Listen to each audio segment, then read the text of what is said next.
what's up? This is Ty. I'm back to review another episode of Big Rich Town. Cause I just come from the poorest part. I'm not gonna sing the theme song next week. I know y'all tired of me singing the theme song. I'm not gonna do it next week. I'm not gonna do it, I promise. But anyway, I'm talking about Power. This was episode 4 of the 5th season, which is titled Second Chances. And I know y'all thinking, no, my breath don't stink. This is not mouth spray or anything like that. This is candy. This is Quick Blast sour candy spray. Sour candy kind of tastes like Jolly Ranch or something. You know I like sour candy. I bought it for the kids, but I actually fell in love with it myself. It was an excuse for me to have this. I'm supposed to be eating healthy, but you know. But I'm getting sidetracked. Let me put this away. It's candy spray. It's good though. It's good. But I'm gonna put that away because that ain't got nothing to do with Power. Let me not get sidetracked and let me get right into the episode, which was another good episode with twists and turns. And let me start off with the lovely couple, the husband and wife, Ghost and Tasha. So we see Ghost trying to get Tasha out of bed so they can go to another fundraiser for the Queen Project, spearheaded by Ghost and this crooked, I'm going to call him a crooked politician, Tate. I don't like him. He needs to be dealt with. Anyway, Tasha is mourning, and rightfully so. She lost her daughter. She don't want to keep playing happy wife when there's so many problems in their marriage and so much going on. And I think the death of their child is just the last straw for her. But anyway, she's trying to explain that to Ghost, and Ghost just snaps on her. You're selfish. You're selfish, anime. You're selfish. He wants this project to work because that's his way of grieving is, you know, this Queen Project in honor of Raina. But Tate ain't really thinking about Raina. Tate is thinking about moving up the ladder of the political ladder. That's what Tate is thinking about. And then he's using Ghost, and it's ridiculous. And he's using this tragedy. So he tries to make Tasha feel bad by saying, listen, you're being selfish. She's like, I'm tired. I just don't want to do this. So Ghost trots on down to the fundraiser himself. And he's a little irritated. You can see that he's a little snappy. Tate kind of sees that. And Tate is noticing, I can't control this dude. This dude he's not listening. And he's messing this thing up. We already lost money last week when he messed up with old girl Linda, a.k.a. Fancy. You know, we lost that investor. We got to get him under control. So he tells Ghost, you know what, I got this. You know, sit back, don't worry. I know your wife couldn't make it. I got this. What does Ghost do? He gets up to make an announcement, tries to give this speech, and he sees who he thinks is his deceased daughter, Raina, in the audience. So he spazzes out, so to speak, pauses, everybody's stunned, and he goes down into the crowd and grabs the girl, only to find out it's not Raina, because unfortunately Raina has passed on. So it was a sad moment. He really humiliated himself a little bit and just looked a little crazy, a little terrible. I was thinking maybe that would help because it shows he's mourning, but I don't think it helped with the investors or anything like that. So he goes home to Tasha. Now, y'all, I'm thinking this is going to be a nice kumbaya moment between the two of them because he says to Tasha, I saw her. So Tasha says to him, I see Raina all the time. So I'm thinking, oh, they about to bond over this tragedy. And she asked him, how did the speech go? How did it go? And he was like, not good. I saw her and I just kind of lost it. And then Ghost flips out on Tasha and he's like, but you know what? I would have, if you were there, I wouldn't have to give the speech. It's all your fault because you weren't there. I was like, yo, he just threw it on her, just ruined the whole kumbaya moment. He was like, it's all your fault. You messed it up. And then the icing on the cake, homeboy bumped her. Like he did the shoulder bump. Now that means we got beef. You see somebody, you bump him like that. He bumped his wife. I was like, Ghost, really? You bumped your wife like that? Wow. So that didn't sit well with Tasha. So we see her later on having a conversation with that lawyer. I forget his name right now. The lawyer that she was kissed and messing with a little bit last season. The same lawyer that her mother saw her in the hallway hugging at the funeral. And he's like, I can help you, blah, blah, blah, yada, yada, yada. You can be safe. Dude, mind your business. Listen, you're a nice dude. I'm not going to call you a cornball, but I'm going to tell you, mind your business. Tasha is not the one for you. You don't know what you're getting yourself into with this ghost. And leave them people alone. Go find you a nice girl. Leave that woman alone. That's what I say to that. Anyway, we also see Tasha speaking to her mom, complaining about the situation, complaining about ghosts. And she decides, you know what? I've had enough. I'm leaving. I'm packing my bags. Great scene between her and Ghost. When Ghost finds out that she's leaving, he's like, oh, you're leaving me? And she tells him, I'm tired. I'm tired. I want out. I want out of this penthouse. I can't deal with this life no more. Yada, yada, yada. He had the nerve to tell her, oh, you're leaving me. Fine, you're leaving me. She said, wait a minute. You left me. Do I need to remind you? You left me for Angela. That's what basically what she was saying is you left the family. Did you forget? So Ghost is really tripping. So I thought they were going to have a kumbaya moment, but no. She's moving out. She's had enough. So we'll see where that goes. Okay. Now let's go to Ghost, Tommy, Kanan, and this whole Teresi situation. So at the top of the episode, Ghost is meeting with Tommy and Kanan to talk about and discuss how they're gonna take down the Jimenez cartel. And somehow Ghost finds out that Teresi is out, which Teresi is Tommy's father. Kane is sitting back there instigating and smiling because he knows that this is not going to go well. But this is perfect for him because it helps with the divide because he wants, he's up to something. Nobody can be trusted. He's up to something himself. And so Ghost, rightfully so, is like, Tommy, what is wrong with you? This dude, Teresi, cannot be trusted. I know that's your father. I know that's your daddy. But you ain't known this man for 15 minutes. Like he said, this has been your father for 15 minutes. I've been your family your whole life. Good line right there. And it's true. But he's all happy to have a father now, whatever. But you can't trust Teresi.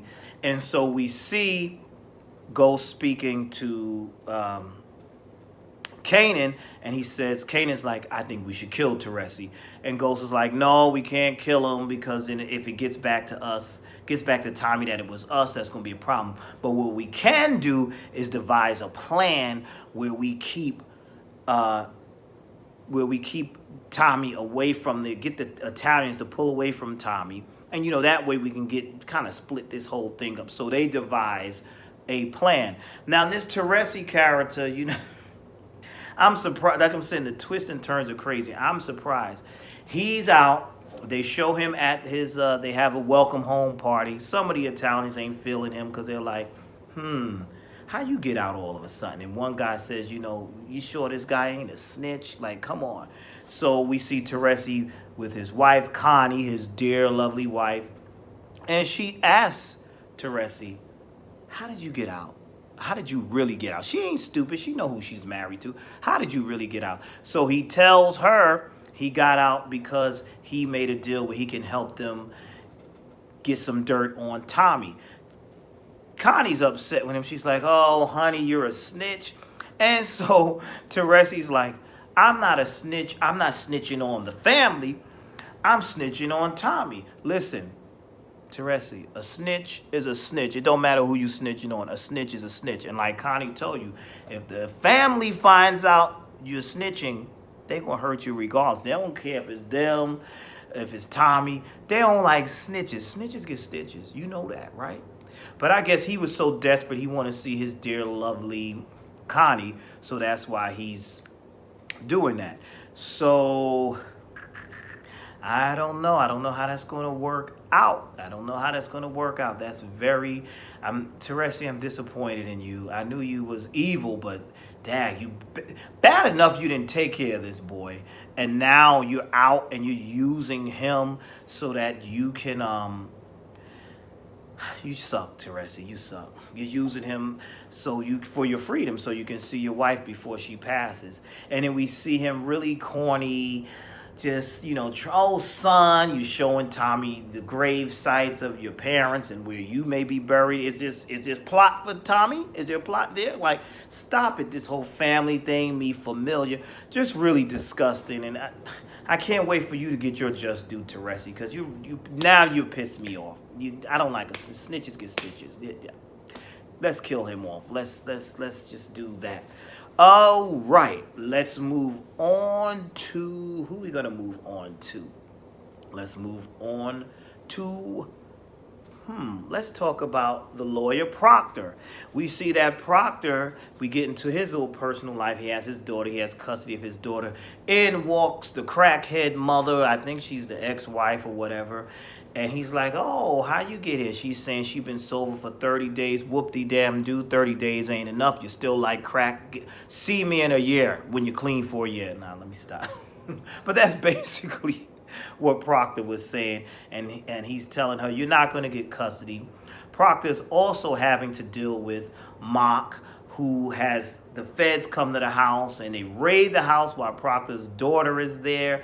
And it's really ridiculous and humiliating because they think he knows, and we know Proctor is guilty. They're kind of trying to hammer and nail him to the wall, and Proctor also calls Ghost and he tells Ghost, listen, Mock is involved in this case. Teresi is coming off a little clean, but Mock is involved in this, so you got to be careful. You cannot do anything illegal because there still might be something fishy.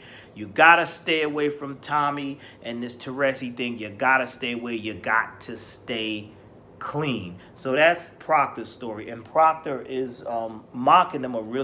They're going to press hard down on him, and even when Proctor came to them and said, you sent these people to my house, raiding my house, you better stop it because that's harassment. That ain't stopping Mock and the crew. They're still going to push harder. Now let's move on to Angela. Angela gets warrants for Diego and Alicia. And she's all excited because she's going to have them arrested, blah, blah, blah, yada, yada, yada.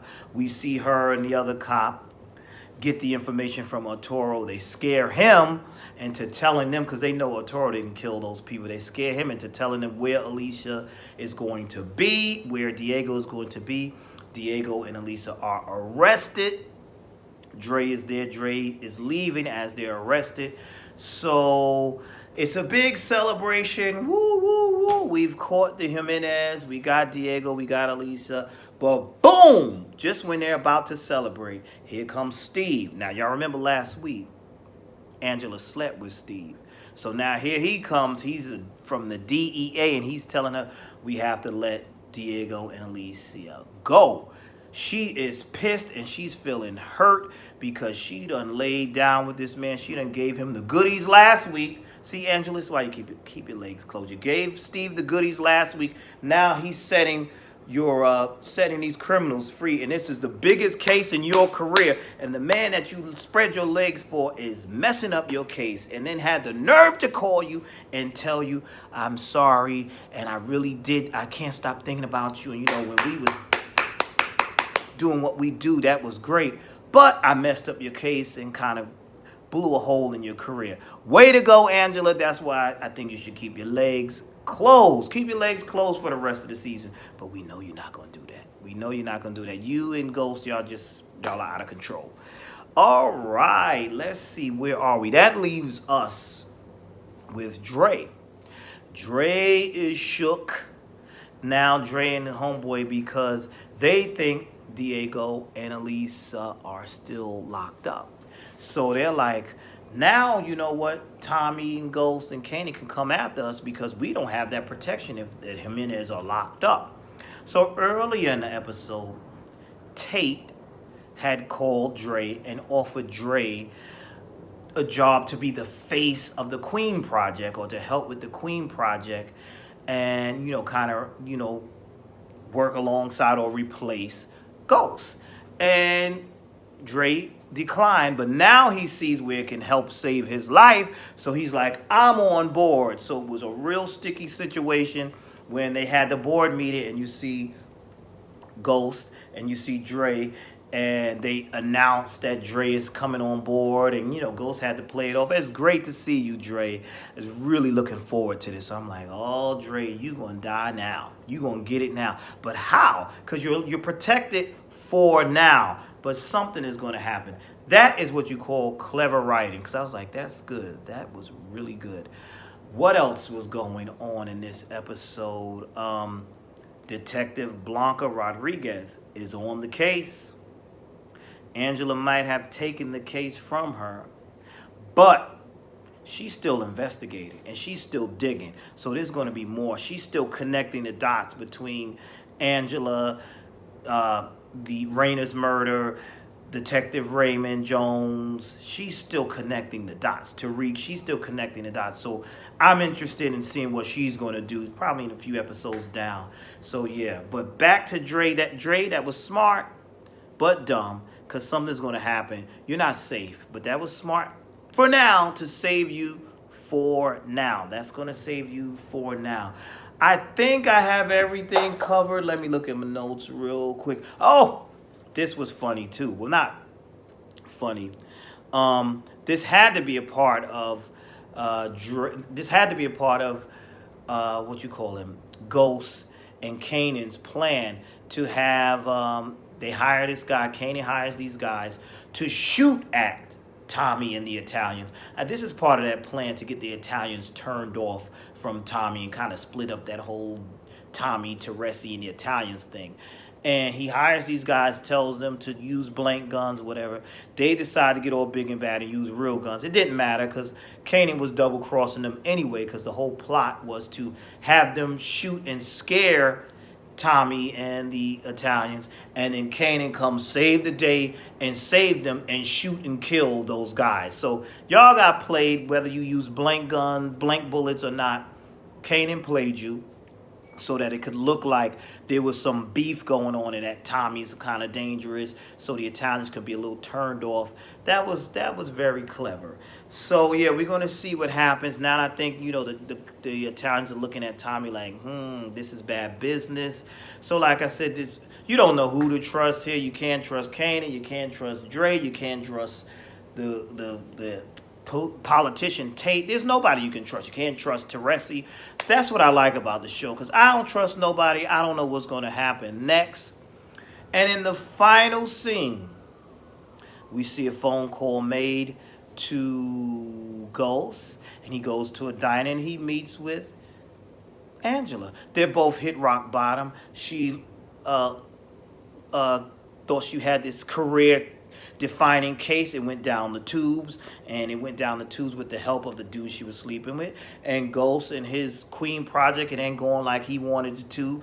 And after he froze up on the stage and ran off the stage to see who he thought was his daughter, now he has to work with Dre, who he doesn't want to work with because he wants to kill him. So they're both at rock bottom. So they're sitting there having their little meeting. How are you? Are you okay? And that's where the episode ends, with those two at rock bottom in each other's face. So I guess they're probably sleep with each other in the next episode.